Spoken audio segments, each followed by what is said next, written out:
warahmatullahi wabarakatuh. Apa kabar? Saya Hersman Arif dari Forum News Network. Perkembangan kasus pemerasan yang dilakukan oleh mantan Ketua KPK Firly Bahuri terhadap mantan Menteri Pertanian Syahrul Yassin Limpo kemungkinan besar bakal menyeret dua pimpinan KPK lainnya. Ini tadi Firly saya sebut sebagai mantan, tapi tepatnya sebenarnya dia nonaktif ya, karena dia kan diberhentikan sementara. Diduga Firly itu tidak bermain sendiri. Ada dua pimpinan KPK yang terlibat. Wah, kalau info ini benar, perkembangannya kasus Firly ini jadi ngeri-ngeri sedap ya, dan betapa-betapa hancurnya ini KPK sebagai sebuah institusi. Firly itu sejak kemarin aksesnya ke kantor KPK telah diputus, dan kalau dia datang ke gedung KPK akan diperlakukan sama dengan tamu lainnya. Dia harus masuk melalui pintu depan, lapor resepsionis, dan harus menunggu terlebih dahulu di ruang tamu, baru kalau diizinkan masuk, dia boleh masuk. Ini nasib Firly ini berubah 180 derajat, beda sekali dengan sebelumnya ya. Karena kan dengan posisinya waktu masih menjadi ketua KPK itu kan dia bebas masuk dari akses manapun, dan seringkali dia itu kucing-kucingan dengan media, karena Firly itu sering menggunakan akses pintu belakang di gedung KPK. Selain aksesnya diputus, ajudan Firly juga sudah ditarik oleh KPK, dan yang lebih membuat ngenes itu pimpinan KPK memutuskan tidak akan memberi bantuan hukum atas kasusnya yang kini tengah ditangani oleh penyidik gabungan Polda Metro Jaya dan Direktorat Reserse Kriminal Khusus Bareskrim Mabes Polri.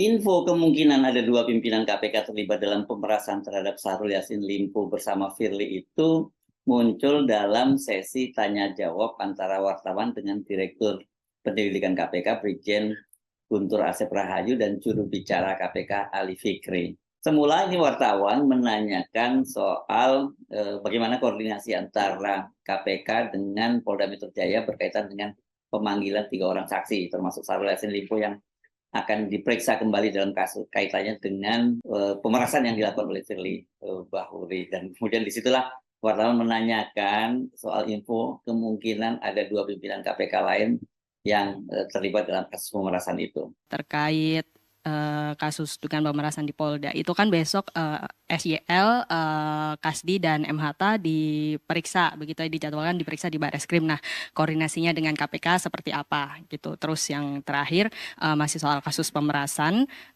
apakah KPK sudah mendapatkan info kalau ada dua pimpinan lain yang diduga ikut terseret? Terkait dengan besok ada pemeriksaan 3 orang nih Mbak, tidak hanya Pak SYL, Pak Atta dengan Pak Kasdi, ini 3 orang diperiksa di sana. Sudah ada koordinasi karena yang 3 orang ini adalah statusnya kan ditahan di sini. Ya. Jadi setiap pihak Polda Metro akan memeriksa, tentunya berkoordinasi. Salah satunya adalah Pak Dirkrimsus, itu sudah juga menghubungi saya secara pribadi dan sudah juga bersurat, ya ada surat untuk permintaan yang 3 orang itu akan diperiksa. Nanti dari sini kita akan bawa ke sana. Panel diminta keterangan di sana, seperti itu. Dan itu udah berjalan beberapa kali gitu ya. Ini yang mungkin ini yang kedua atau ketiga gitu ya Bang ya. Jadi sejauh ini belum ada terinfo ya, karena silakan mestinya Mbak Gita tanyakan, karena itu kan perkara bukan ditangani oleh KPK kan gitu ya. Kalau ditangani kami, pasti kami akan sampaikan sejauh mana kemudian perkembangan penanganan perkara yang dilakukan oleh KPK sebagai bentuk transparansi kerja-kerja KPK. Saya kira teman-teman sudah tahu dan paham, pasti kami publikasikan semuanya sepanjang tidak mengganggu proses penyidikan. Begitu ya? Oke? Nah, tadi kalau soal pemerasan itu yang menjawab Ali Fikri ya, dan dia tadi tidak menyatakan, dia tidak membenarkan atau membantah, namun seperti biasa kan tidak ada asap bila tidak ada api. Kabar tersebut memang sempat berembus santer di kalangan media, dan itu dikaitkan dengan adanya pimpinan KPK yang masih terkesan membela Firly setelah dia dijadikan sebagai tersangka. Namun siapa pastinya pimpinan KPK yang diduga terlibat dan apakah benar mereka terlibat, tentu kita harus menunggu info resmi dari penyidik. Saat ini setelah Firly diberhentikan sementara sebagai ketua KPK oleh Presiden Jokowi, tinggal tersisa 4 orang pimpinan KPK.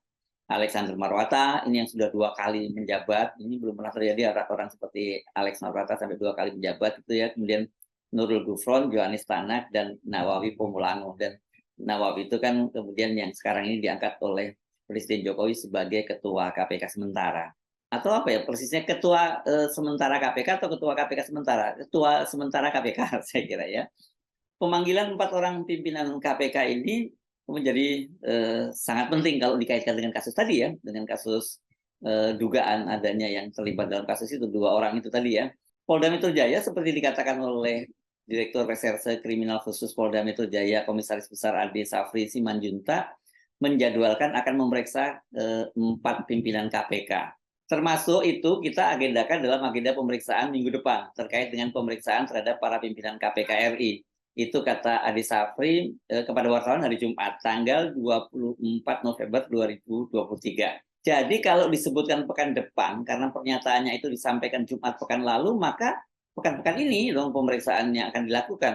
Namun sampai kemarin ya Selasa 28 November 2023 seperti dikatakan oleh Ali Fikri, mereka belum mendapat informasi soal pemanggilan tersebut. Terkait dengan pemanggilan di Polda Metro Jaya, pada prinsipnya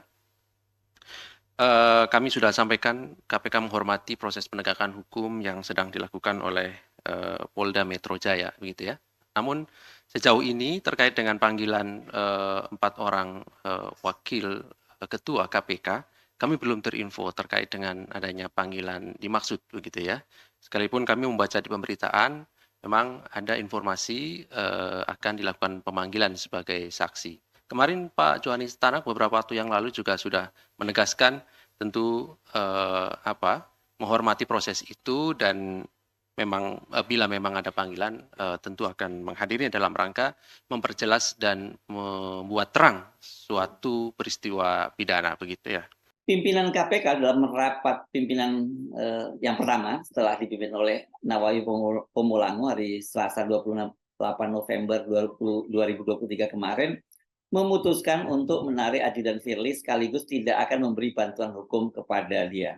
Ini kalau kemudian ajudan ditarik, tidak diberi bantuan hukum, Firly ini selain dilucuti, dia juga dibiarkan sendirian menghadapi kasusnya di Polda Metro Jaya. Bagaimanapun juga kasus Firly ini kan sangat mencoreng KPK dan semakin merusak kredibilitas KPK sebagai lembaga pemberantasan korupsi. Seorang ketua KPK terlibat pemerasan, ini kan selain memalukan juga sangat hina ya. Jelas rakyat tidak akan setuju jika uang pajaknya digunakan untuk membela orang seperti Firly. Jadi selain sesuai dengan aturan, keputusan pimpinan KPK itu sangat tepat sesuai dengan aspirasi rakyat. Bagaimana nasib Firly yang kini tengah mengajukan gugatan pra-peradilan di PN Jakarta Selatan, dan benarkah ada 2 pimpinan KPK lainnya yang terlibat dalam kasus pemerasan terhadap Syahrul Yassin Limpo? Jangan kemana-mana, drama Korea ala KPK ini masih akan terus berlanjut.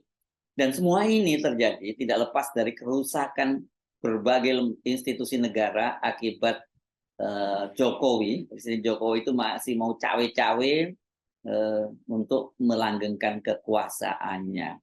Inilah yang terjadi kemudian pimpinan di KPK, di MK, ketuanya, di iparnya, kemudian diberhentikan oleh Majelis Kehormatan Mahkamah Konstitusi, terus kemudian Firly Bahuri, Ketua KPK, jadi tersangka, juga Wakil Menteri Menkumham itu Profesor Edi Hiaris juga jadi tersangka. Ini lembaga-lembaga penegak hukum kita itu betul-betul hancur-hancuran sekarang ini. Saya Arif dari Forum News Network. Sampai jumpa lagi. Wassalamualaikum warahmatullahi wabarakatuh.